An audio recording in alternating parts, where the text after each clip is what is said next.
Hello and welcome to the Lane 9 podcast. I'm here with Chloe Scrimgeour, a Georgetown sophomore. And Chloe, thank you so much for joining me. Thank you for having me. Awesome. Well, it's in high school you were the class of 2021, correct? Yes. And you won everything in high school. You're ridiculously fast and you chose Georgetown, and since then you've been a two-time first team All-American, once in the 5K, once in cross country, placing 8th both times. And so like a general question I like to ask people is, what was your welcome to the NCAA moment? Let's see. I feel like it was definitely my first cross country race ever, which was Penn State, the Penn State opener or something. Um, and it was like September 10th, my freshman year. And I had never done a 5K. I had never done a 6K because I didn't do cross country in high school. So like I started the race. I was a 2 miler though, so I was like very confident in my ability to hang with the front pack. And I like started the race and I made it to 5K. And I was like with Maggie, who's on my team, who ended up getting second in that race at the 5K, and like some girl from Syracuse. And then I actually died. Like I ended up getting, but I was in third at the 5K, and I ended up getting 14th. And that was like my big like wow, cross country in college is indeed a 6K, not a 5K. It had to have been different too, because looking at your high school results, I mean, you won literally everything. So going to a school like Georgetown and racing a field that's really, really talented your first meet and not winning had to have been a bit of a game changer. Yeah, yeah, it was definitely also the distance, like, it does get to you, and I also hadn't really done, like I said, my senior year, I did cross country a little bit, but it was COVID, so my school just did 4Ks, so I did, like, a 4K around my track, and that was, like, our cross country race, and so, like, I had not even done really a 5K distance, so the jump to a 6K was so, like, it was a big difference going into college. Dang, that's super interesting that you never did cross country in high school. Because just like looking at your TFERs and your results, like you were very solid as a freshman in cross country. Like you placed 18th in the Mid Atlantic region. Just like, and then obviously your team qualified for the NCAA cross country championships. Um, what was that like as a freshman being at the NCAA cross country championships? Was it, I'm assuming, a little better since you made it with your team? But like, take us through like the experience, your atmosphere, and the emotions going on. Yeah, I definitely had no idea what to expect. Like I had been a little injured in the middle of the season, so I wasn't that confident going into it, but I had the regional race before, so I was like, "Oh, this is exciting." We had won regionals. And I had no idea how competitive the national race was, so I kind of thought that like, "Oh, our team won regionals, like top 10 is going to be super easy." But I like didn't know anything about the Mid-Atlantic region, any of the other teams. Like I was very I just didn't know a lot about collegiate cross country at all. But yeah, it was definitely a cool experience. Just like even being on the line and seeing all these famous people. Like I just remember in high school, the only runner I knew was Katelyn Tuohy. We were like really close to NC State on the line, and I just remember I was like, wow, crazy, just like seeing these runners. Um, but yeah, it was such a cool experience. Nothing is quite like the cross country national meet. So I swear the first like 800 meters is always just so overwhelming because you get out and you think you're going out pretty fast, like going out the same speed you did for the rest of the meets, and you find yourself in like 100th, and you're like, what is going on? it's crazy. Oh, well, you still had a great day nevertheless, but you took indoor off in 2022 and then really broke out outdoor season at Penn Relays. Um so you ran 16:10 Mhm. at the Penn Relays, correct? Which I don't remember what place that was, but was that a big breakthrough individually for you in that 5K, and then that you probably knew that qualified you for regionals at the time, but did that really like change your goals for the rest of the season, and then like show you in your mind that, hey, I am the collegiate runner that I was in high school, and back to that like elite status, if that makes sense? Yeah, that was definitely my breakout race. I think the race before that, I don't like to talk about this, but I did open my collegiate track career with a 2:20 800 at Raleigh Relays. So that was very, very humbling. That was like the worst day of my life. But I so having that like 5K a couple weeks later and probably closing in a similar time, was definitely really good for the ego. But yeah, I think that I had like the training at that point. And it had been a couple weeks. I had done a lot of workouts. I'd been training with Maggie, who was a really good 5K runner, still is. Um, and once like I knew that I could do these workouts with my teammates, I was like, okay. I did the math in my head and I was kind of like, I can race some of these people. So I never really thought about times a lot. I kind of just thought about people, especially freshman year. Like I'd see people that I thought I could be near and then I would just use that in my races. That was like definitely my mentality freshman year. So How valuable was it training with someone like Maggie, especially as like a young freshman, just being able to kind of monkey see, monkey do, monkey copy, like just kind of copy what the person ahead of you is doing and just like really improving like with them and just kind of figuring out the ropes together. Was that a really good experience for you? yeah, it was awesome. She's like one of my best friends still. So I think freshman year, I mean, she's a huge reason for my breakthrough at Penn Relays because like that spring we had started to get really close. So I kind of was just like doing whatever Maggie did, and it definitely paid off. And yeah, so she had so much success at that point, and still like is continuing to have success.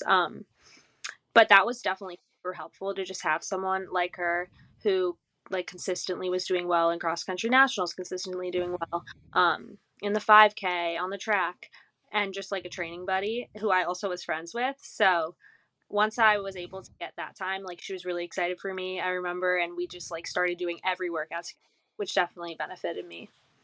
Yeah, exactly. Then you guys can just push each other and continue to get better with each other. Hmm. Um, so that Penn Relays breakout ranked you 52nd in the West region at the end of the year. With scratches, you easily made regionals, the top 48, end up making it in the West and the East for people that don't know that. But you would then place 22nd at the regional championships in the 5K, which had to have been significantly better than what you were seated at. But still the 10 spots short of qualifying for nationals individually. What was your emotions like during that offseason? Because you really did overperform at the regional meet, but you were still short of that NCAA championship berth, which is almost kind of that perfect in between because it's got to keep you really motivated, but you still ended the season on such a high note. So, yeah, talk about that. Yeah, I think I was definitely upset. I remember after that race because I just I think that I let it all get to me because there's so many fast runners around me, and I had never been. I don't know. It's just like such a new experience. And I remember talking to my coaches after, and I was like, "That's it. Like that's my last race. That's really sad. You know, like I'm done." Um, and but looking back at it, I think it was. I mean, it definitely motivated me to work a lot harder in the summer, and I I think that there were definitely people in that race that I kind of forget, but there were definitely people in that race that I thought I should have beaten after it. Like I definitely pay attention to names when I'm racing. And so I remember using that, like that kind of made me mad. And so over the summer I was like, no, I have to beat like these people in cross country. Like I have to improve in cross country. And so at the end of the day, I think it really actually did help me. I mean, any like setback always helps people.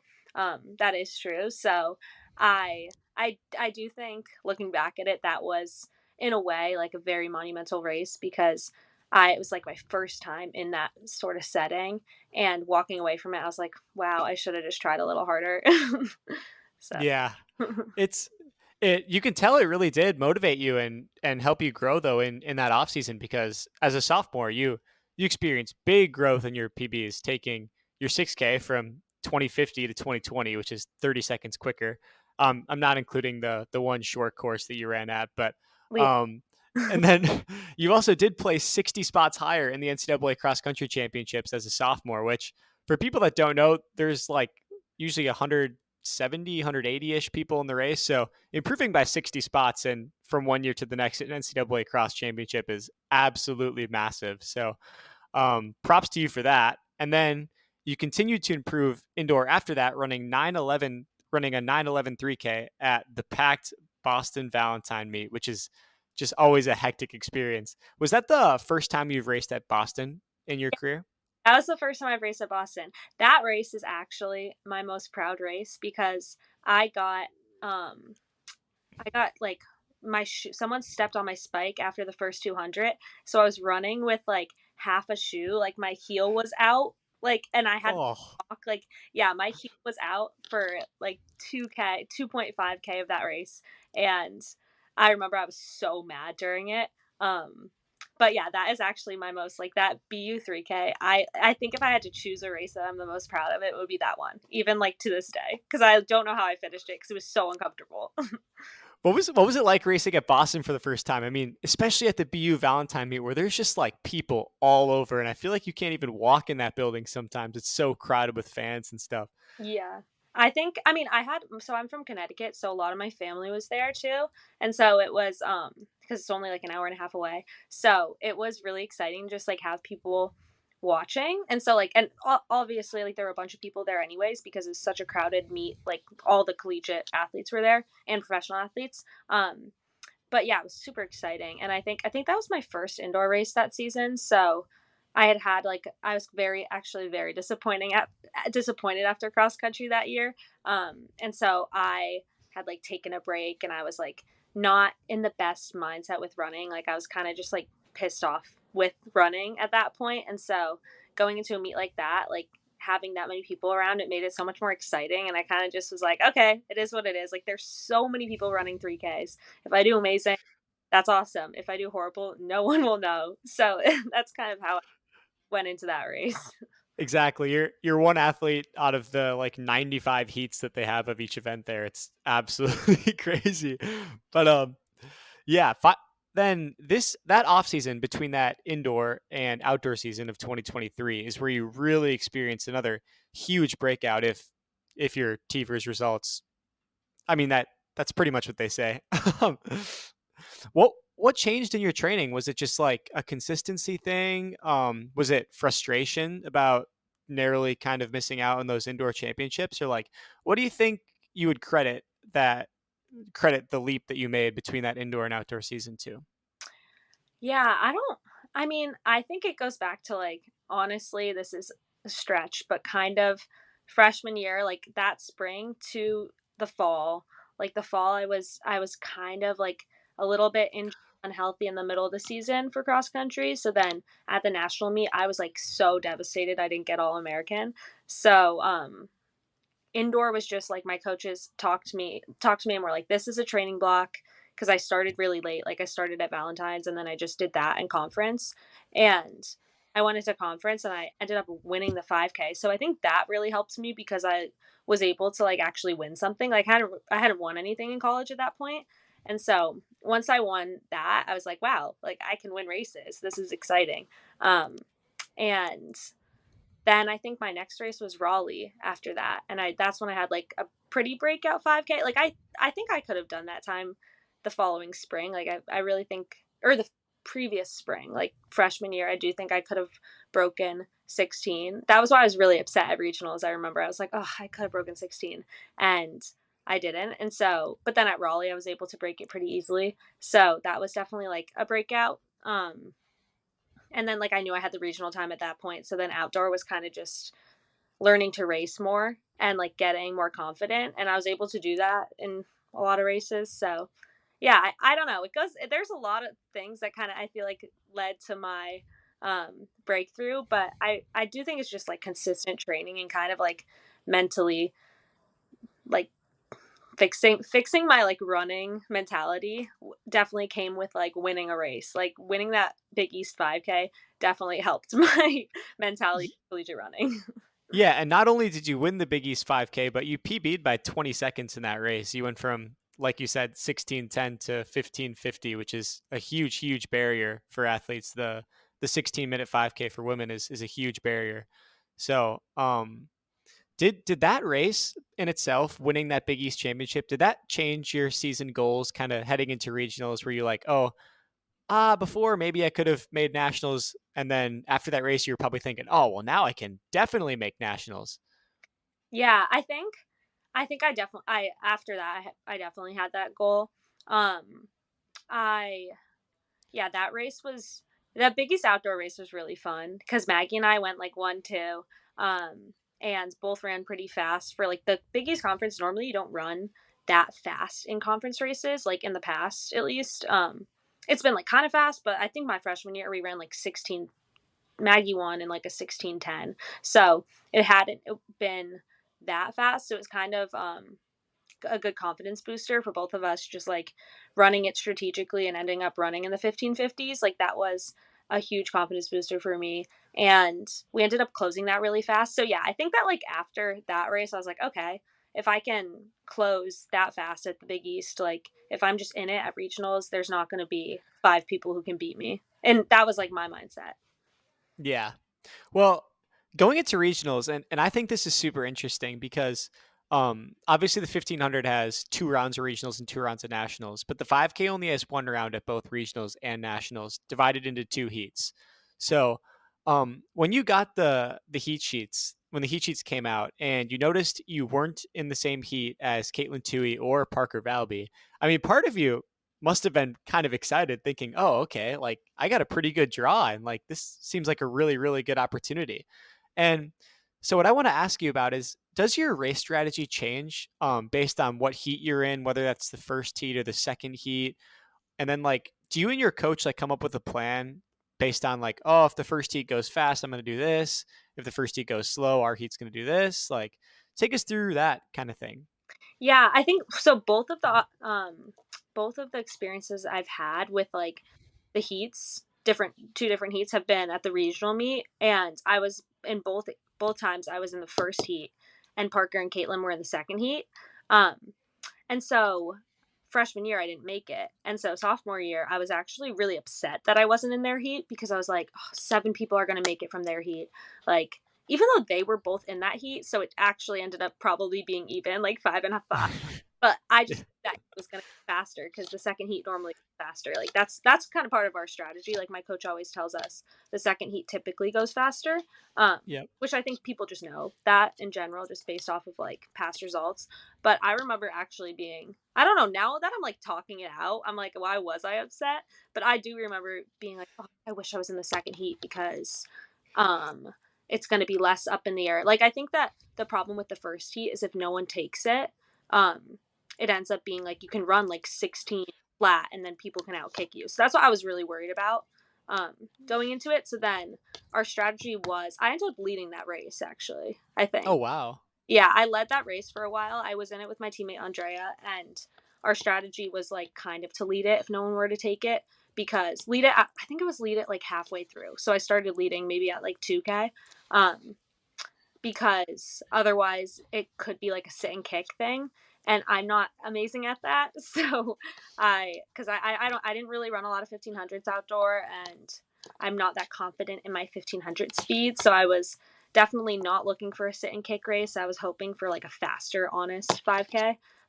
So my coach was like, if it's slow at 2K you take it, and then I think I did take it until the I forget who won, but I got second in that heat. But Yeah. Well, it had to have been a pretty reassuring feeling to know that you were able to lead parts of that race and still place second, just to like show yourself more than anybody else that you have that fitness to like really keep up with those elite athletes. yeah, it was a good. I remember finishing that and being like, wow, like I can actually do pretty well at the national meet after that race, because even though I was in the slower heat, I was able to compete in the slower heat, so that's all that really mattered in my mind. Yeah. So moving on to nationals then, because you get, I think, what is it, a week and a half or 2 weeks in between that regional race and then that national race. Mhm. Um, what was the goals for the national championship? I'm assuming you probably wanted that top 8 trophy. Yeah, honestly, going into it, I was just thinking, I feel like in all of my races, I've always wanted to be in the top half. Um, and like in college, up until that point, I just always wanted to be in the top half of it. And so I was just more I didn't want I knew I remember telling my coach, I was like, I just don't want to be in the at the last, because I think I was seated 22nd or something out of like the 24. I was seated pretty low. I don't really remember, but I just remember being like, I cannot get, like I need to be in the top. I think I had told myself top 12. Like I wanted top 12 at least. Um Yeah. and honestly, I don't think I knew that top 8 was all American. At the didn't have any of these numbers memorized, but I was just like, I top half. And so that was definitely my goal, just being in the top half. And it's the national meet was so, like, so hot out, like, people really good athletes were, like, not in it because they just, like, couldn't handle the heat, and so I was, like, feeling decent. I mean, I was feeling awful, but I remember I was feeling kind of decent when, like, the chase pack started going, so I was like, "Okay, I'll just go," and then I finished the race, and I didn't even know I got 8th. I just, like, knew that I was near some people who were pretty good, so I was like, "Ah, good job," and then my coach was like, 8th. I was like, "What does that mean?" I I was pretty excited. Oh, well, thank God looking back at it, you didn't end up in ninth because then you would have learned right afterwards that you missed out the trophy. You'd have been like, Yeah, "No." I was I've been so upset. I didn't know that I was shooting for top 8. Like, obviously, I was trying to do it as best as I could, but I didn't know that, like, I was even in contention for that when I finished. And so I was like, wow, if I really slowed down, that would have been really upsetting for me. I've gotta ask, was there any strategy change, like, in Texas where it's like 90 degrees, and especially when like runners like Everlyn Kemboy and then Venters, the top two in the 10K are also doubling back in the 5K. Do you like take that into consideration beforehand, or were you just like really, all right, I'm just gonna get myself in the middle of the pack, calm myself down, and really make move up as the race continues to go on? Yeah, I think I definitely was kind of just focusing on, like, making sure I was in a good position and moving up. But I I I was using it almost as a motivation because I was like, these girls just did a 10K, like I can do a 5K. So it was more like when I'd see girls I knew were doubling from the 10K, I was like, this is embarrassing if I, like, can't finish this race. You know what I mean? And they're doing the 10K and the 5K, like, because of how hot it was and how tired they must be. So I think I was more using it, like, I wasn't really using it in a strategic way necessarily, but when I was just, like, looking at it like, wow, these people were able to do a 10K and a 5K, like I can do a 5K. Yeah, exactly. Yeah, right? You could do it for sure. I've got to ask next, how do you deal with that pre-race nerves, like the pre-race pressure, especially when you're like walking out of a tunnel like Texas and there's just so many fans there and so many people that really know the sport and really care about running? How do you deal with that race day pressure? Yeah, I think, okay, Texas was actually, like, less pressure than a lot of races because I wasn't seated high and, like, I don't think anyone expected me to do that well. And those are, like, my favorite types of races. Like, that was how I, like, in high school you don't really feel that, because you're kind of like, at least for me, like in Connecticut at the time, I was definitely one of the better athletes in Connecticut, so I wasn't really, like, ever going into a race without pressure. And so going into college, like, that was a new feeling, like, not always being, like, the one that was expected to win. So going into Texas, it was more exciting, like, having everyone, it was, like, under the lights and then seeing Parker, seeing all these, like, really, successful runners around me, and then all of the people, like, there's so many people there. So I actually remember being really excited, which probably helped me. But regionals, I was so nervous because I, like, had so much pressure on myself. I was like, I need to make it. I need to make it. I need to make it. So that day, I don't even know how I just laid in bed and, like, talked to my mom all day. I think I whole season of Bridgerton. Um, or at like 10 p.m. So I just stayed, like, I think I actually stayed in bed the whole day and tried not to think about it. But yeah, that one was more stressful than nationals for me. I completely agree with you. I always think the most nerve wracking part is just getting there, because then once you get there, it's like we're all about the same, right? And like whatever happens, happens at this point. At least I've made it. Yeah, exactly. But oh, well, then you had another off season, and then you went into this cross country season. And with your resume and seeing results for the rest of the country, your goal for NCAA cross must have been pretty close to what you've got, like top 10, right?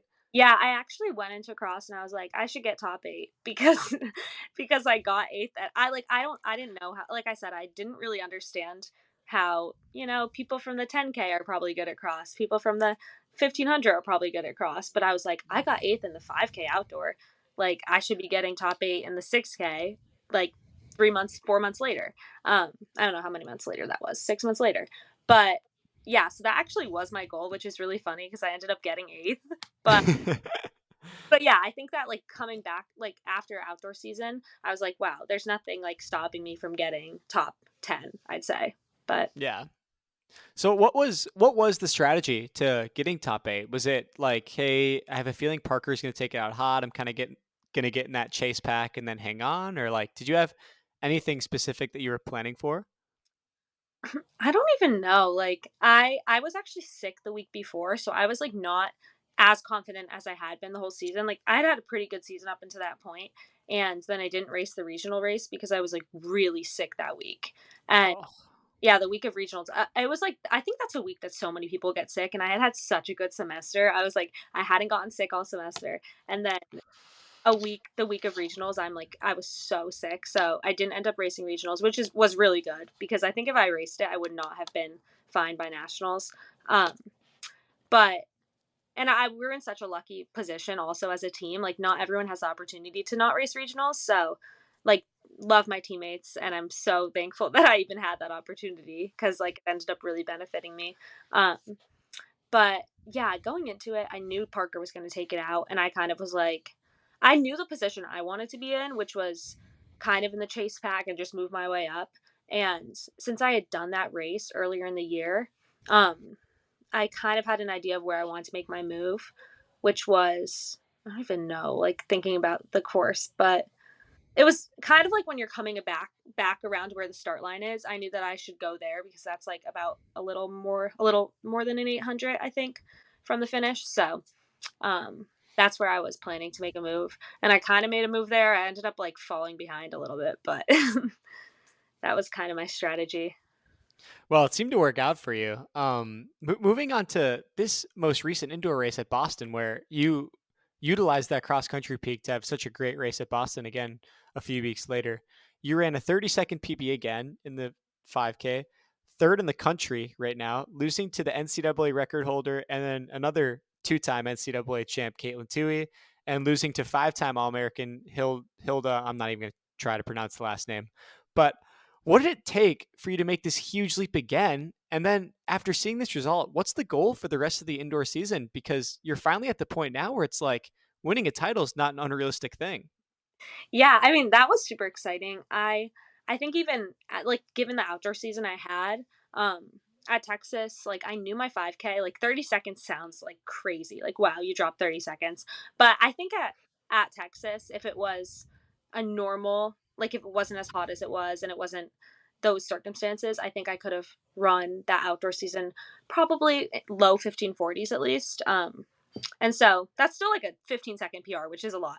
But yeah, I think that after that race, I mean, just like move looking forward, I definitely have a lot more confidence because at this point, like I think that I can do really well at the indoor meet if I just get to March 9th healthy and in shape. And like that's kind of what my coach has been telling me over and over again these last like couple weeks because I took most of December off right after that race just because I needed a break and then something kind of flared up with my shin. So I ended up taking extra time off and I'm just getting back into it now. But I think that actually will benefit me. I'm hoping it'll actually benefit me because it's like we have such a long season. Like I was training up until that point since August to December. So yeah, it's Yeah. super exciting. And for people that don't know this too, I mean, cross and track runners, like we're pretty nonstop after December because right after indoor, it's a really, really short turnaround into outdoor season. So being able to like get that training in and stay consistent is something that's super important. So that like break in between cross country and indoor, it's super important to stay healthy in between that break. Yeah. Um, but that's kind of all the questions I have for you about this track season. Another just like fun question I want to ask you is like, what is your secret? Like, what is there's got to be something you do differently that nobody else does. Because I mean, for you to continue to see this much improvement, to continue to grow like this every single year, I mean, you've got to be doing something, right? Yeah, I don't know. I mean, I think that one thing I definitely use to my advantage is like I said, I think earlier in the interview, I have not run a ton compared to a lot of runners. Like at this point now I have because I've raced 2.5 years of college. But in high school I didn't run a lot. So I think that the progress we're seeing just comes from me actually running more and training more and racing more. Um because high school I did basketball up until junior year. And then I did indoor track, but then COVID happened. So, and I did soccer until senior year. So, I didn't really do a lot of running because of the pandemic. And then also because I played soccer and basketball most of high school. And I think that that's definitely my secret. Like, I didn't really, like, I haven't dealt with a lot of injury. I haven't dealt with like a lot of, like I haven't been that tired, I guess, because I haven't raced a lot. So I think the progress that I'm seeing just comes naturally from like racing more and more and training more and more. And then also I have 3 brothers, so I'm very competitive. I, also, everyone around me knows nothing about running. Like my family, I'm the only one who runs. They all play other sports, so they kind of just expect me to do really well. And so I think that that kind of helps me because I'm like, they don't know anything about it. Like some of my friends from home, when I got eighth, they were like, "Oh, like eighth, that's cool. Like, why are you so happy?" Like, no one really knows what that means. So, Yeah. in a way, I think that that also helps me because it keeps me like almost honest. I'm like, okay, like it's just a race. It's just running. Um, Yeah. and so yeah, I think just looking at it a little bit more like lightheartedly has helped me too. I don't really know if that answered the question, but No, that's a super good answer. And I think I kind of noticed that from the rest of the interview, like when I was talking strategy and stuff, it just sounded like you were always so like so chill about everything. Like you didn't really let the like nerves and emotions like get into your head too much, and like maybe like just racing calm and cool and collected is what's allowed you to be so dominant at what you do. Um yeah. I mean, I feel like my coaches would say otherwise because I definitely have moments where I'm not chill, but I'm glad I come off that we're all like that sometimes, right? We all have our panic moments. way. Last question for you, and this one's probably for most of our viewers. If you're trying to make that next step, trying to make that next leap, what advice would you give someone? Okay. I would say to just like, this is so cheesy, but honestly, trust the process. Like, I came into college and I had a lot of setbacks. I think everyone has a lot of setbacks. Um, and there's a lot of races. Like, at least I'm telling this to our freshmen now. Like, you have to rip off the bandage at some point. Like, I started my collegiate track career with a 2:20.800. You're gonna have this and you just have to use it. Like after I'm telling you, after that 800, I had my mom come to DC. I left campus and I like hung out with her for like 3 days and she just like made me feel better about myself. But like there are gonna be moments with running where you're gonna feel awful about yourself and like you're gonna have a bad race, you're gonna have a bad day. And just to like use that to motivate you to do better. And it's helped me. Like like I said, like I started you have to start somewhere, you know? I love that. That's great advice. Seriously, if you're a listener out there, seriously, try to shake off those bad days, because if you can shake them off mentally, then they don't seem to stack as often, and you can just kind of be calm for the next one and start to feel good again. Yeah, exactly. Well, thank you so much, Chloe, for coming on. It means a lot to me. And that's pretty much it. Perfect. Thank you for having me. Oh, of course.